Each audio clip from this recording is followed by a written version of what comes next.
I watched strangers bid on my family's 500-acre ranch like it was worthless. Everything my grandfather built, gone, because an HOA president named Victoria Ashford fabricated violations and forced an illegal foreclosure. She stood there in her pink blazer smiling like she'd already won. Her developer brother-in-law needed my land and she made it happen through fraud, fake fines, rigged board meetings. I was a broke veteran with no power to stop it. The bidding started, her brother-in-law jumped in immediately, then a mystery bidder appeared and started driving the price higher. And higher. Victoria's face went white. She demanded to know who it was. Nobody would tell her. When that gavel finally dropped, she had no idea she'd just walked into a trap that would destroy her career and expose everything. What happened next went viral nationwide. Stay until the end because this revenge was completely legal and absolutely devastating. Drop a comment right now and tell me where you're watching from so I know people everywhere still believe in fighting back against corruption. I pulled up the gravel driveway and killed the engine. Silence. 500 acres of Texas hill country stretched out in front of me, rolling pastures, ancient oak trees, the ranch house where I spent every childhood summer. My grandfather's ranch, my ranch now. He died 3 months ago, left me everything, the land, the house. The legacy he built with his bare hands over 60 years. I stepped out, boots hit dirt. The air smelled like cedar and dry grass. Memories flooded back, fishing in the creek with Grandpa, riding horses through those hills, learning to fix fence posts in 100-degree heat. This place was in my blood. I walked toward the house, paint paling, porch sagging slightly. He'd been too sick to maintain it these last few years, but the bones were good, strong like him. I was 34, recently divorced, veteran with a purple heart and not much else to show for it. My ex-wife took the house, the savings, everything. The military pension barely covered rent in my studio apartment, but now I had this, a fresh start, a future. Maybe I'd restore the place, bring in some cattle, build something real. I unlocked the door, dust everywhere, furniture covered in sheets. His old office sat untouched, desk buried under papers. I started sorting through the mess, tax records, utility bills, medical statements from his final years. Then I found the letters, a stack of them. Unopened, all from the same sender, Willowbrook Acres Homeowners Association. My stomach dropped. HOA out here. I ripped one open, dated 2 years ago, notice of violation. Unapproved structure on property. Fine $500, another one, second notice, failure to maintain fencing standards. Fine $1,200, another, final notice, multiple violations. Total fines due. $8,300. I tore through the entire stack. The fines kept escalating, compounding, growing like a tumor. The most recent letter was dated 3 weeks ago. Notice of lien, total outstanding fines. $47,000. Payment due within 30 days or property will be subject to foreclosure proceedings. $47,000. My hands shook. What the hell was this? I grabbed my phone, started researching. Turned out the county had created a new HOA district 5 years ago, annexed several properties including this ranch. My grandfather probably never even knew. He'd been deep into Alzheimer's by then. Couldn't manage his own mail, and they'd been hitting him with fines ever since. For what? A barn built in 1987, ranch equipment that existed before the HOA was even formed. This was insane. The next morning I heard a car coming up the drive. I stepped onto the porch, a white Mercedes SUV, pristine, expensive. It stopped near the house. The door opened, a woman stepped out, mid-50s, blonde hair cut in a sharp bob. Designer blazer in pale pink. Heels that had no business being on a ranch. She walked toward me carrying a leather folder. Her smile was polished, professional, predatory. "You must be Daniel," she said. "I'm Victoria Ashford, president of the Willowbrook Acres HOA." I didn't shake her hand. "I see you found our correspondence," she continued smoothly. "I wanted to introduce myself personally, welcome you to the community." "Community?" I said. "This ranch has been here for 60 years. There is no community." Her smile didn't waver. "Actually, this property falls within our jurisdiction, has for 5 years now. And unfortunately, there are significant outstanding violations." She handed me a document. I scanned it. Legal jargon, foreclosure timeline, auction date. "You have 30 days to settle the debt," she said. $47,000. After that, we'll be forced to proceed with foreclosure." I stared at her. "This is a joke, right?" Her smile vanished. "This is not negotiable, Daniel. The fines are legitimate, documented. You can dispute them through the proper channels, but I assure you the board's decision is final." She turned to leave, paused. "This is prime development land," she added. "It would be a shame to lose it over something so avoidable." Then she drove away. I stood there, heart pounding. They wanted my land, and they were going to take it. I didn't sleep that night, just sat in my grandfather's office, surrounded by his papers, his life, trying to understand how this was legal. By dawn, I'd found the truth. The HOA was formed by a real estate developer named Marcus Brennan. He'd bought up cheap land bordering the ranch 5 years ago, built a luxury subdivision, wanted to control everything around it. Victoria Ashford was his sister-in-law. This wasn't about violations, it was a land grab. I hired an attorney the next day, Sarah Kendrick, small practice in town. She reviewed the case over coffee at a local diner. "It's bad," she said finally. HOAs in Texas have enormous power. They can levy fines, file liens, foreclose on properties. And these violations, she flipped through the photos they'd submitted, they're stretching definitions, but they're not technically illegal. So I'm screwed? Not necessarily. You can appeal, but it takes time, months. Maybe longer. I have 30 days. She set down the papers. Then you need to pay or negotiate. I couldn't pay. My savings were gone, credit destroyed from the divorce, and I sure as hell wasn't giving them an inch. That Friday, I attended my first HOA meeting. Victoria's house, of course, a sprawling estate in the subdivision, manicured lawn, water features, the kind of wealth that never worries about $47,000 shakedowns. I walked into her living room. 5 board members sat around a conference table, Victoria at the head, red dress tonight, hair perfect, that same cold smile. They barely acknowledged me. I presented my case. Explained the fines were bogus. The barn was built decades before the HOA existed. The fencing was standard ranch equipment. The unapproved structures were tool sheds and livestock shelters. Victoria listened without expression. "Your appeal is noted," she said when I finished. "We'll review and respond within 10 business days." That's it. That's the process. I looked around the table, no sympathy, no interest, just rich people protecting their property values. I left fuming. The next week I found surveyors on my land, 2 guys with equipment taking measurements near the southern boundary. "What are you doing?" I called out. They looked up. "Land survey. Hired by Brennan Development. Get off my property. We have authorization from, I don't care, leave now." They packed up, but the message was clear. They were already planning what to do with my land. That evening Sarah called. "Victoria filed an emergency lien. They're claiming you threatened their surveyors." I told them to leave. "Doesn't matter. They're using it to accelerate the foreclosure timeline. Auction's been moved up. 28 days now." I hung up. Slumped against the kitchen counter. This wasn't just a fight, it was a coordinated attack. Victoria had money, connections, power. I had nothing. The following Tuesday, I attended another board meeting. Tried again. This time Victoria didn't even let me finish. "Your appeal is denied," she interrupted. "The violations stand. The fines are due. We're moving forward with foreclosure proceedings."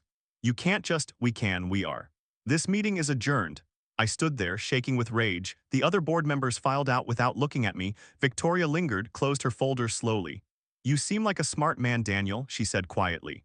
"Don't make this harder than it needs to be. You're stealing my land. I'm enforcing community standards." "Bullshit." Her eyes went cold. "The auction is in 4 weeks. I'd suggest you start packing." She walked past me. Heels clicking on marble. I wanted to scream. Instead, I drove back to the ranch, walked the property in the fading light. 500 acres my grandfather poured his soul into, and I was about to lose every inch. Unless I found another way, I filed complaints with everyone. The county clerk, the Texas Real Estate Commission, the state attorney general's office. Demanded an independent audit of the HOA's records. Requested detailed documentation of every violation, challenged the legitimacy of the annexation itself. Everything got stonewalled. Responses came back in legal boilerplate. Under review, pending investigation. Allow 6 to 90 days for processing. I didn't have 60 days. Sarah warned me over the phone.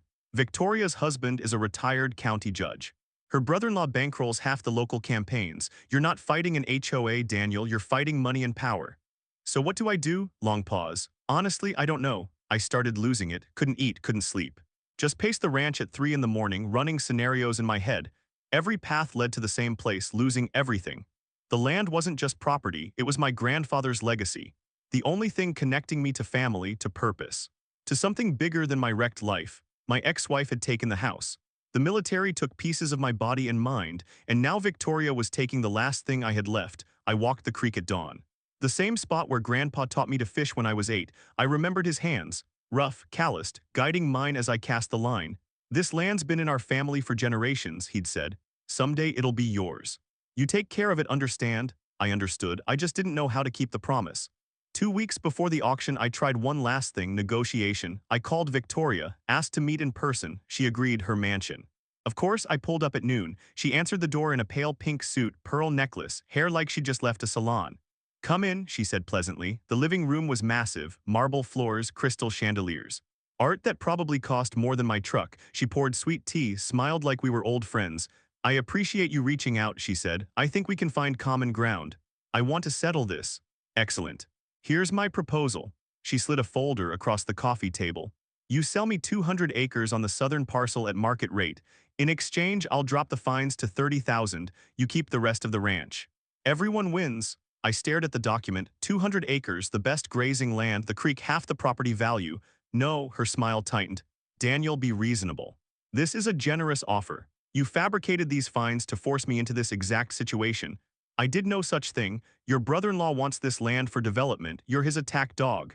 The smile vanished completely. She set down her tea, leaned forward. You're making a terrible mistake, she said coldly. The auction will happen, and when it does, you'll lose everything, not 200 acres, not 300, all of it. For nothing? Then I'll lose it fighting. I stood up, she rose too, eyes blazing. Your grandfather should have paid attention to his mail, she hissed. This is his fault as much as yours. I walked out, slammed the door, sat in my truck shaking. She just threatened my dead grandfather. That night Sarah called again. The county denied your motion to stop the auction. Of course they did. Daniel, I'm sorry, I don't think there's anything else we can. I hung up. Sat in the dark ranch house. 3 weeks until they took everything, and I had no moves left. 21 days until auction. I liquidated everything. Called every person I knew, military buddies, old friends. Anyone who might loan me money, scraped together 18,000, not even half of what I needed. Victoria knew it too. She started showing up at the ranch, unannounced, with her photographer. Documenting additional violations, she'd say sweetly. I'd find them walking my property, taking photos of equipment, measuring setbacks, building their case to justify every dollar of those fraudulent fines. One afternoon, I caught them near the barn. Victoria stood there in a red dress, clipboard in hand, looking at my grandfather's ranch like she already owned it. You're trespassing, I said. She didn't even look up. Actually, according to the pending foreclosure, I have legal authorization to inspect the property. Bullshit. Check with your attorney. The photographer kept snapping pictures. I stepped closer. Get off my land? Victoria finally looked at me, that cold smile back. Or what, Daniel, you'll threaten me again? I can have the sheriff here in 10 minutes. My fists clenched, she saw it, her smile widened. Go ahead, she whispered. Give me a reason. I turned and walked away, because she was right. Any misstep now and I'd lose the ranch and end up in jail. That night I sat in my grandfather's office, surrounded by 60 years of records, birth certificates, tax documents, land deeds going back to 1965. I'd been through it all a dozen times, looking for something, anything, then I saw it, a yellowed survey map, folded at the bottom of a drawer, dated 1978. I spread it across the desk. My heart started pounding. The property boundaries were different, way different. According to this survey, the ranch extended 50 acres further south than the current county records showed. 50 acres that now included parts of Victoria's precious subdivision. I grabbed my phone, called Sarah. I found something. Daniel, it's 11 o'clock, a property survey from 1978. The boundaries are wrong. The county has the lines mapped incorrectly. Silence. Are you serious? Dead serious. My land extends into the HOA development. If that's true, her voice changed, sharp, focused. If that's legitimate, it could invalidate the HOA's jurisdiction entirely. Can we stop the auction? Not in time. A boundary dispute requires a formal case, surveys, expert testimony. It takes months. We have 10 days. I know. I hung up, stared at the map. An idea started forming, crazy, risky, maybe impossible, but it was the only move I had left. I couldn't stop the auction through legal channels. But what if I controlled who bought the property? What if I let them take it, then took it back? I called a buddy from my Marine unit, Jake Reynolds. He'd gotten out before me, started a private investment firm. Jake. I need a favor, name it. I need to buy a ranch. You own a ranch. Not for long. I explained everything, the HOA, the fraud, the auction. So you want me to bid anonymously and buy it back? Exactly. That's a $250,000 favor, brother. I'll pay you back. Every cent with interest. Long pause. You saved my life in Fallujah. I'm in.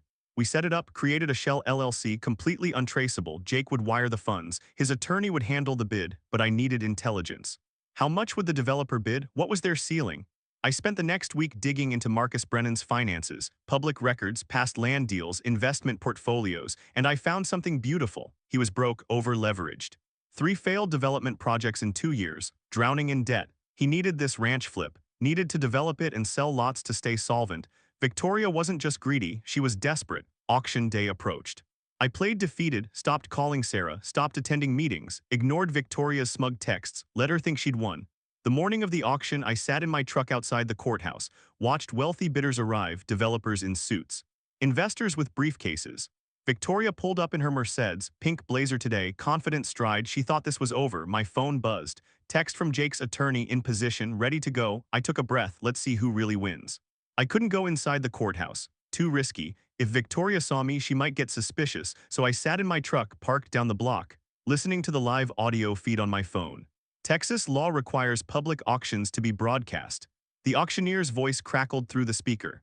Ladies and gentlemen, we're here for the foreclosure auction of 500 acres located at County Road 2340.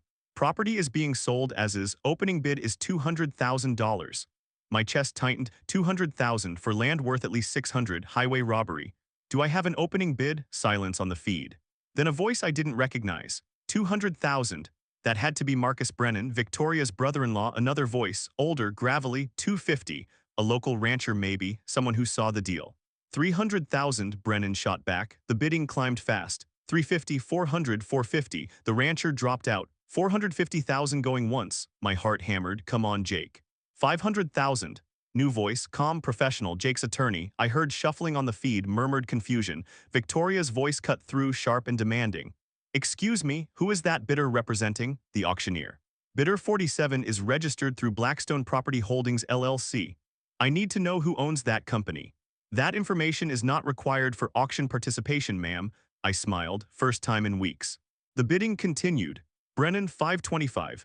Jake's attorney, $550. Long pause. Come on, tap out. You don't have the money. The auctioneer, $550,000 going once. Brennan, $575. Damn it. But then I heard it, tension in his voice. He was at his limit. Jake's attorney, calm as ice, $600,000. Silence. I could practically hear Victoria panicking. The auctioneer, $600,000. Do I hear 625? Nothing. Going once, going twice. 600,000, Brennan shouted. He was desperate. Jake's attorney, 650. More silence. Victoria's voice again, angry now. Marcus, who is that? Brennan's voice strained. I don't know. The auctioneer, 650,000. Going once, going twice. Silence. The gavel cracked. Sold to bidder 47 for $650,000. I leaned back in my truck.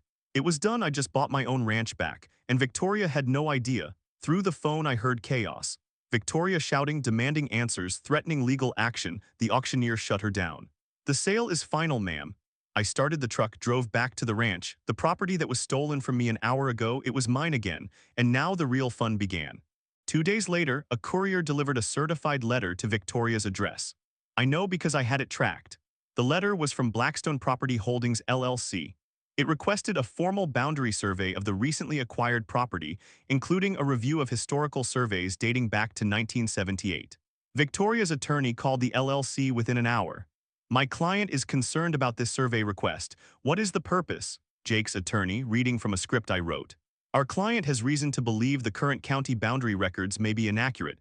We're exercising our right to confirm property lines before finalizing ownership. This could affect neighboring properties. Correct. Silence. We'll need to consult with the HOA board. You do that. Victoria called an emergency meeting that night. I know because I still had access to the HOA email system. They'd never removed me as a property owner. The subject line, urgent, boundary dispute crisis. She was panicking. Meanwhile, I moved back onto the ranch, technically as property manager for Blackstone Holdings.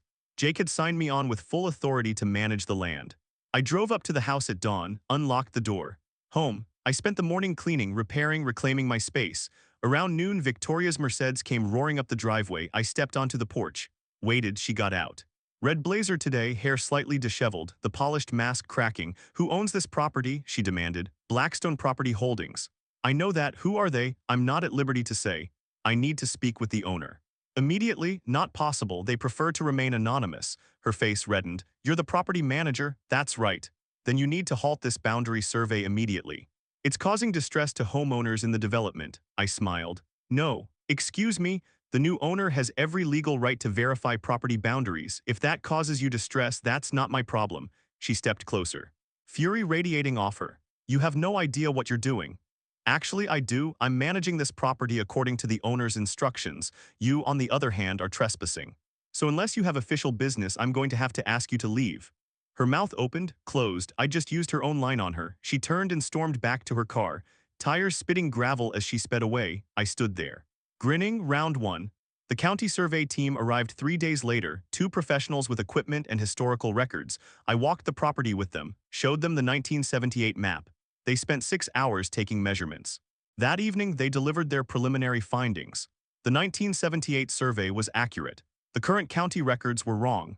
The ranch property extended 50 acres south directly into the HOA development, including 7 homes. One of them was Victoria's. Sarah called me that night, voice shaking with excitement. Daniel, if this holds up, the HOA annexation was never legal. They had no jurisdiction over your property. Every fine, every violation, null and void. What about the development? They built on land they didn't own. This is massive. I filed suit the next morning, claimed illegal HOA annexation, fraudulent foreclosure, trespass. Demanded immediate injunction and damages. Also filed a formal complaint with the Texas Attorney General's office. Included everything: the fabricated fines, the coordinated land grab, Victoria's role as Brennan's enforcer. Evidence of corruption. The local news picked it up by that afternoon. HOA accused of building development on wrong land. The story spread. By evening, it was trending on local social media. Victoria's phone must have been ringing off the hook, homeowners in the development panicking. Are our titles invalid? Are our homes legal? Banks calling, investors pulling out, everything collapsing, and Victoria at the center of it all. The next morning, she showed up at the ranch again. But this time she wasn't angry, she was desperate. She stood in the driveway, pink suit wrinkled, hair less perfect, eyes red. "We need to talk," she said quietly. "About what? We can settle this quietly, nobody else has to get hurt." "Hurt, you mean exposed? Please, I'm asking you." "No, you don't understand, this will destroy people. Innocent people who bought homes in good faith. Then you shouldn't have built on stolen land." Her face crumpled, then hardened. "Who are you?" she whispered. I stepped closer, let her see my face clearly for the first time. "I'm the guy you tried to rob," I said. "I'm the grandson whose dying grandfather you exploited. I'm the veteran you thought was too broken to fight back." Her eyes went wide, recognition dawning. "Daniel?" Surprise. Her face went pale, she staggered back, got in her car, drove away without another word. I stood there in the morning sun, watching her disappear down the road. She finally understood she'd lost. The story exploded. Local news became regional, regional became national. Veteran exposes HOA fraud ring. Texas HOA built homes on wrong property. Corruption and greed. One man's fight against the system. Camera crews showed up at the ranch. I gave interviews on the porch, told the whole story, the fraudulent fines, the illegal foreclosure, Victoria's role as Marcus Brennan's attack dog, and the evidence I'd found proving the entire HOA annexation was built on a lie. Social media went nuclear. Twitter, Facebook, Reddit, TikTok, everyone had an opinion, and most of them wanted Victoria's head. She went into hiding, stopped answering calls, stopped showing up to board meetings. Meanwhile, the Texas Attorney General's office launched a formal investigation. They subpoenaed HOA records, financial statements, email correspondence. What they found was worse than I'd imagined. Victoria had been skimming HOA dues for 3 years, funneling money to herself and Marcus through fake vendor contracts. Embezzlement, fraud, conspiracy. The remaining board members flipped immediately, gave up everything to avoid prosecution. Marcus Brennan fled to Arizona, trying to avoid subpoenas, but the feds caught up with him. Wire fraud, tax evasion, multiple felonies. He was looking at serious prison time. Victoria's husband, the retired judge, filed for divorce within a week. He couldn't be associated with her anymore. His reputation was finished if he stayed. She lost everything. But the homeowners in the development, they were victims too, 70 families who'd bought houses in good faith. Now their property titles were clouded, home values plummeting, some facing financial ruin. I started getting death threats. Anonymous calls, angry emails, people blaming me for destroying their investments. I understood their rage, but they were angry at the wrong person, so I called a community meeting, rented the local high school auditorium, sent invitations to every homeowner in the development. Over 100 people showed up, angry, scared, desperate for answers. I stood on that stage, looked out at their faces. "I know you're furious," I said. "I know you're scared. But I'm not your enemy. Victoria Ashford is, Marcus Brennan is. They built your homes on land they didn't own. They lied to you, they lied to everyone," shouting from the crowd. "You're destroying our property values. We're going to lose our homes." I waited for the noise to die down. "The boundary dispute affects only 12 acres, I continued. "Most of your homes are fine, completely unaffected. But for those 7 homes on disputed land, I'm offering a solution." The room went silent. "I'll lease you the land for $1 per year. Then when the legal issues are resolved, I'll sell it to you at cost. You'll keep your homes. You'll keep your equity, you won't lose anything." Gasps. A woman in the front row started crying. Victoria told us you were trying to destroy the neighborhood, she said. She said you were a troublemaker who hated the community. She lied about everything. An older man stood up. What about the HOA? It's being dissolved permanently. But I'm working with attorneys to create a new community association. One with transparency, term limits, real oversight so this can never happen again. Applause started, slowly at first. Then building, people came up after. Shook my hand, hugged me, apologized for believing Victoria's lies, but not everyone was grateful. As I walked to my truck that night, someone keyed a long scratch down the side. A note under the wiper, "You'll pay for this." Victoria still had allies, people who'd profited from her corruption. People who wanted revenge. I drove back to the ranch, checked the locks, kept my grandfather's shotgun loaded by the bed. This wasn't over yet. The next morning I found the ranch gate smashed. Tire tracks leading up the driveway, nothing stolen, just vandalism. A message. I called the sheriff, filed a report, installed security cameras, but I wasn't afraid. I'd faced worse in combat, and I'd already won the war that mattered. 3 weeks later, Victoria's plea deal was announced. Guilty to fraud, embezzlement, and conspiracy. No prison time, she'd cooperated with investigators. But massive fines, restitution payments to every homeowner she'd scammed. Her career was over, her reputation destroyed, her life in ruins. I should have felt satisfaction, victory, but mostly I just felt tired. This fight had taken everything from me, my peace, my sleep, almost my sanity. I stood on the ranch porch that evening, watching the sun set over the hills. The land was safe. My grandfather's legacy was secure, but the cost had been brutal. Still, some things are worth fighting for, no matter the price. Weeks turned into months. The legal chaos slowly untangled itself. Marcus Brennan took a plea deal. Federal charges reduced in exchange for testimony against Victoria and his business partners. He got 4 years in minimum security, forfeiture of assets, bankruptcy. His development company dissolved completely. Victoria's criminal case moved forward. She'd avoided prison. But the court ordered her to repay every fraudulent fine, every dollar she'd embezzled. Hundreds of thousands in restitution. She sold her mansion, her cars, her designer wardrobe, everything liquidated to cover the debt. Last I heard, she was living in a small apartment 2 counties over, working retail, trying to disappear. The woman who'd tried to steal my ranch was now broke and broken. I should have celebrated.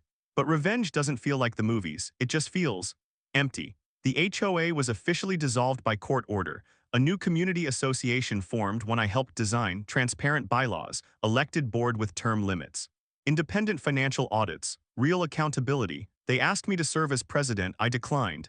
I just want a ranch, I told them. They understood. Instead, they elected the elderly woman from that first community meeting. Margaret Lawson, a retired teacher with integrity and common sense. She ran the association like it should have been run from the start. Fair, honest, focused on community, not profit. Life on the ranch returned to something close to normal.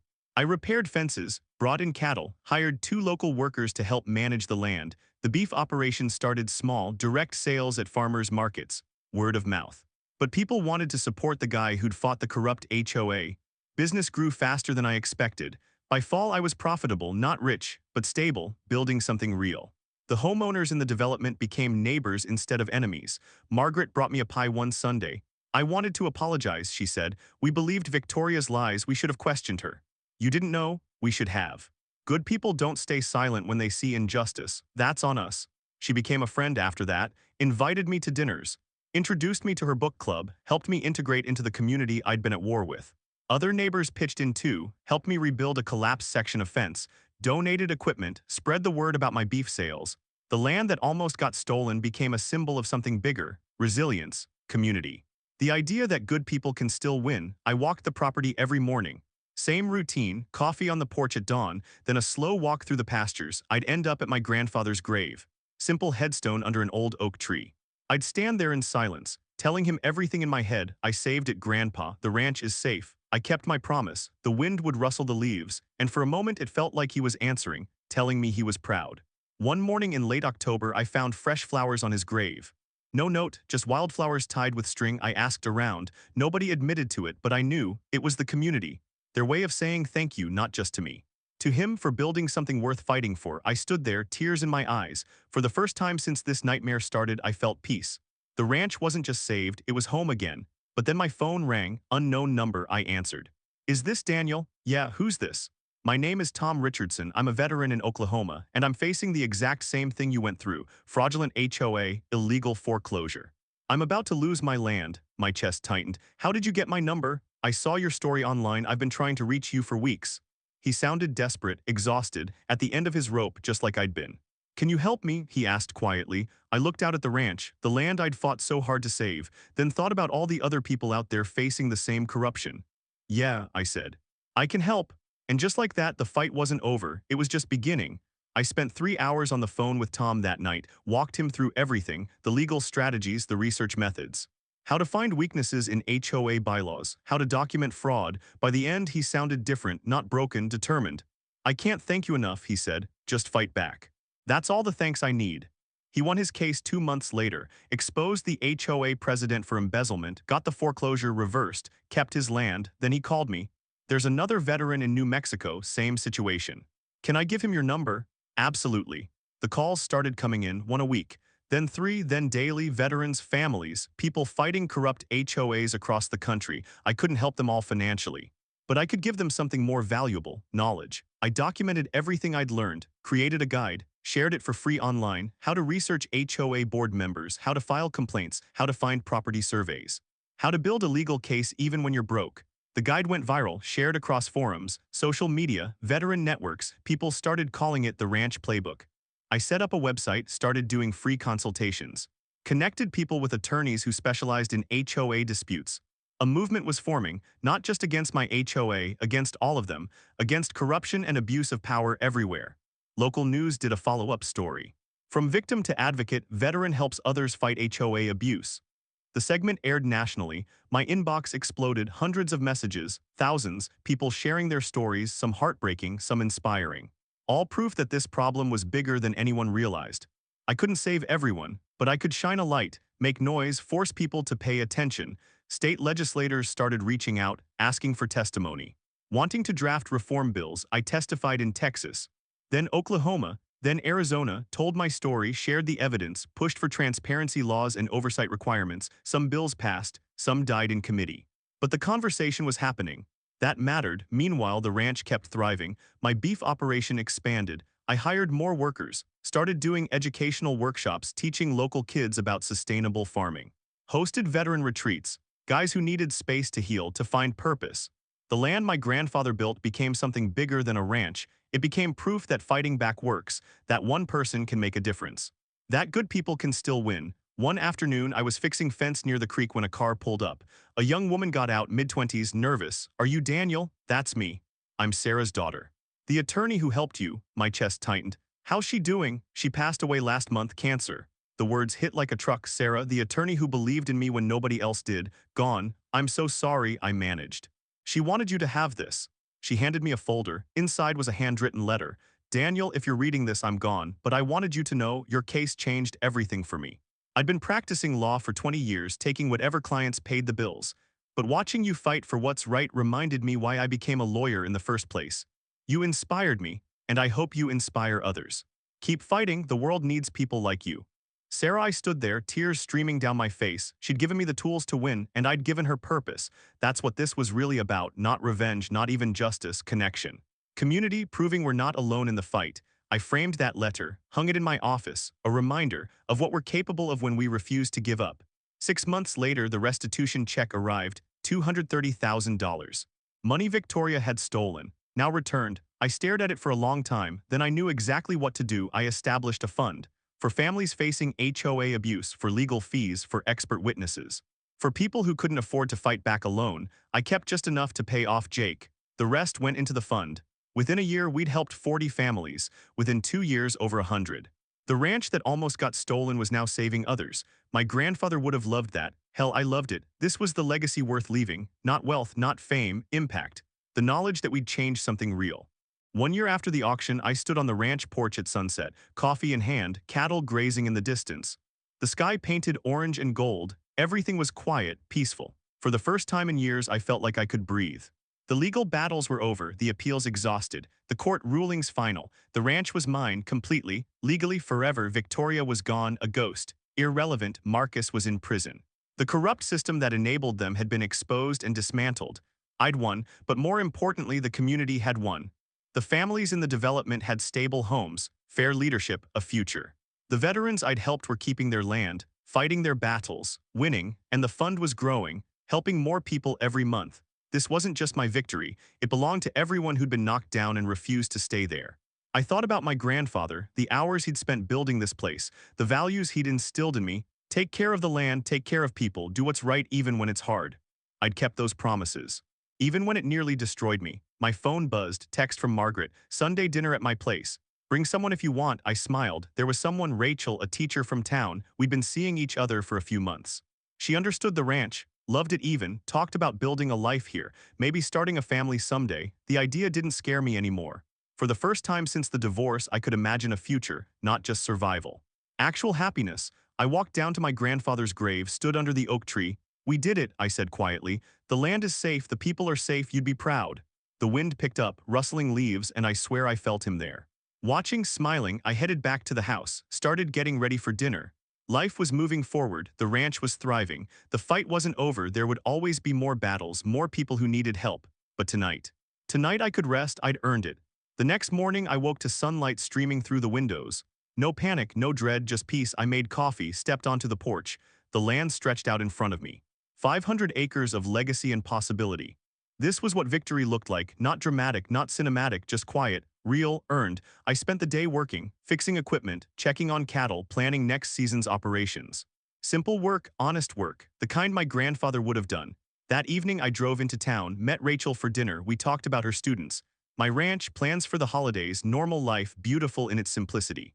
You seem different, she said, lighter. I feel different. Good different? Yeah, really good. She smiled, reached across the table, took my hand, and I realized something I'd spent so long fighting, surviving, barely holding on, but now I was living, actually living. The ranch wasn't just saved, I was saved too. Later that night back at the ranch, I sat on the porch with my laptop, checking the fund website, reading new requests for help. A single mom in Tennessee, facing foreclosure.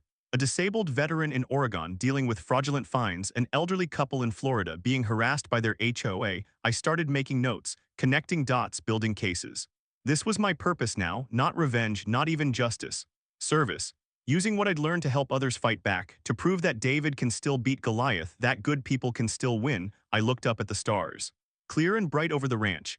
My grandfather's ranch, my ranch, our legacy, and I smiled, because some things are worth fighting for, no matter the cost, no matter how long it takes. You fight, you survive, you win, and then you help the next person do the same. That's the real victory. That's what this was always about. 6 months later, I received an email that changed everything.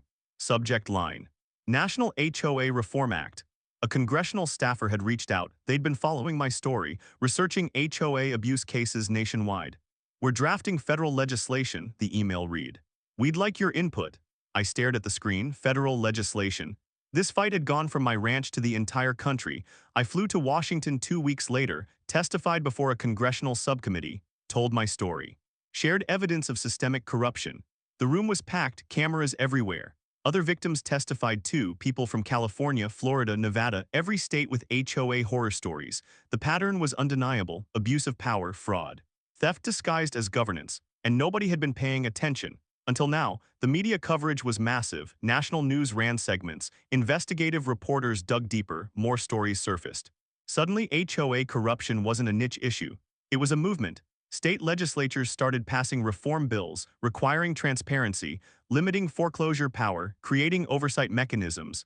Texas passed the strongest law. Named it the Veteran Property Protection Act.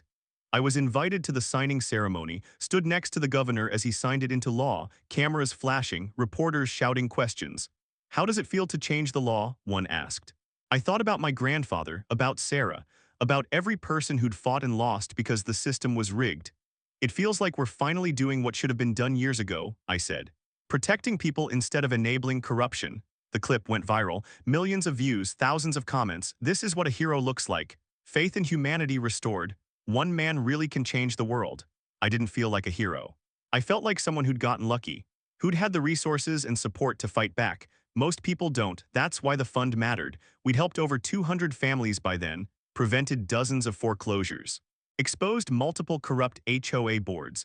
The work was growing faster than I could manage alone, so I hired help. A small staff, paralegals, researchers, advocates, people who believed in the mission. We moved into a real office. Created a nonprofit. Started taking donations. The Ranch Foundation, dedicated to fighting HOA abuse and protecting property rights. My grandfather's legacy had become something bigger than either of us imagined. Back at the ranch, life continued. Rachel moved in officially. We were talking about marriage. She wanted kids, so did I. The idea of raising a family on this land, the land I'd almost lost, felt like the ultimate victory. Proof that good things can come from fighting through hell.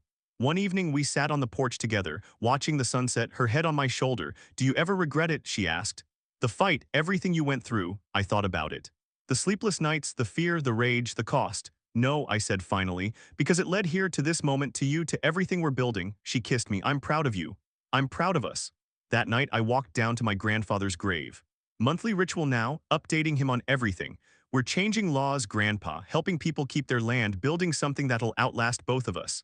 The wind answered, always did. I stood there under the stars, feeling connected to something eternal. This ranch, this land, this legacy, it wasn't mine. It belonged to everyone who'd fought to protect it, everyone who'd believed that justice still mattered, everyone who refused to let corruption win. The next morning my phone rang. Tom Richardson, the veteran from Oklahoma I'd helped a year ago. Daniel, you're not going to believe this. What's up? I just got elected to my county commission, and my first act. I'm proposing an ordinance to regulate HOAs, transparency requirements, citizen oversight. I smiled. That's incredible, Tom. You inspired this. You showed me that we don't just have to survive the system. We can change it. After we hung up, I sat there, thinking about ripples in water, how one action creates waves that spread farther than you can see. I'd fought to save my ranch, but in doing so I'd sparked something bigger. A movement of people refusing to be victims, demanding accountability, fighting back. Winning. That afternoon I received a letter, handwritten, from Victoria. My first instinct was to throw it away, but curiosity won. I opened it. Daniel, I know you have no reason to read this or to care what I think, but I owe you an apology. What I did was wrong, cruel, unforgivable. I let greed and desperation turn me into someone I don't recognize. You lost your grandfather, I lost everything else. I'm not asking for forgiveness, I don't deserve it. I just wanted you to know you were right, and I was wrong. I hope the ranch thrives, I hope you find peace. Victoria, I read it twice. Then folded it carefully. Put it in a drawer, not forgiveness, just acknowledgement. She'd faced consequences. Lost everything, admitted the truth, that was enough. I didn't need revenge anymore. I had something better, purpose, community, legacy. And a future worth protecting. 2 years after the auction, the ranch looked completely different. New barns, updated equipment, thriving cattle operation. But more than that, it had become a community hub. We hosted farmers markets every Saturday, veteran support groups monthly, educational workshops for kids interested in agriculture. The land my grandfather built was now serving hundreds of people. Rachel and I got married that spring, simple ceremony under the oak trees. Small crowd, people who mattered. Margaret officiated. Tom flew in from Oklahoma. Jake stood as my best man. As Rachel and I exchanged vows, I looked out at the land, the place I'd almost lost, the place that had saved me. Now it was saving us, building a future together. 6 months later, Rachel told me she was pregnant. I cried. Actually cried, a baby, a family on this ranch, my grandfather's legacy continuing into another generation. Life felt impossibly full. The foundation kept growing. We'd helped over 500 families. Passed reform legislation in 12 states. Trained thousands of people to fight back against HOA abuse. The work would never be finished, but we were making a difference. One case, one family, one victory at a time. I still received calls weekly, people desperate for help, facing the same nightmare I'd escaped. And I helped every single one I could because I remembered what it felt like to be alone, powerless, losing everything. Nobody should face that without support.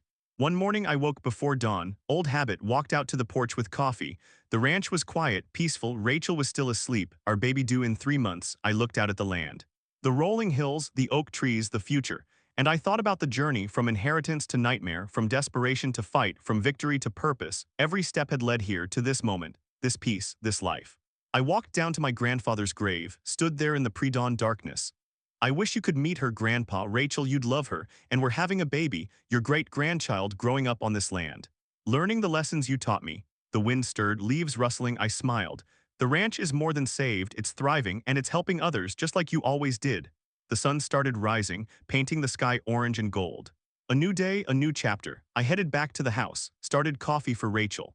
Life was simple now, beautiful in its routine, but I never forgot where I'd been, the fear, the rage, the desperate fight for survival. Because that journey made this peace possible. Made me who I was supposed to be, not just a rancher, not just a husband or father, someone who fought back, who refused to accept injustice, who proved that good people can still win. That evening I sat on the porch with Rachel, her hand on her belly, our baby kicking inside. What are you thinking about? She asked. How lucky we are. Lucky? that we get to raise our child here on this land with this story. Teaching them that you fight for what's right, even when it's hard, especially when it's hard. She squeezed my hand. They're going to have an amazing dad. I looked out at the ranch, the land that almost got stolen, the legacy that almost died. Now it would live forever, through our child, through the families we helped, through the laws we changed. This was what victory looked like, not just winning a battle, creating something that outlasts you, something bigger than yourself. That night I updated the foundation website, responded to emails, helped 3 new families start their fights, connected them with attorneys, shared strategies, gave them hope, because hope was what I'd needed most. Hope that justice still existed, that fighting back was possible, that good people could win, and now I could give that to others. The ranch that saved me was now saving them. That was the real legacy, not the land, not the victory. The ripple effect of refusing to give up. I closed my laptop, headed to bed. Rachel was already asleep, one hand resting on her belly. I lay down beside her, put my hand over hers, our baby, our future, our legacy.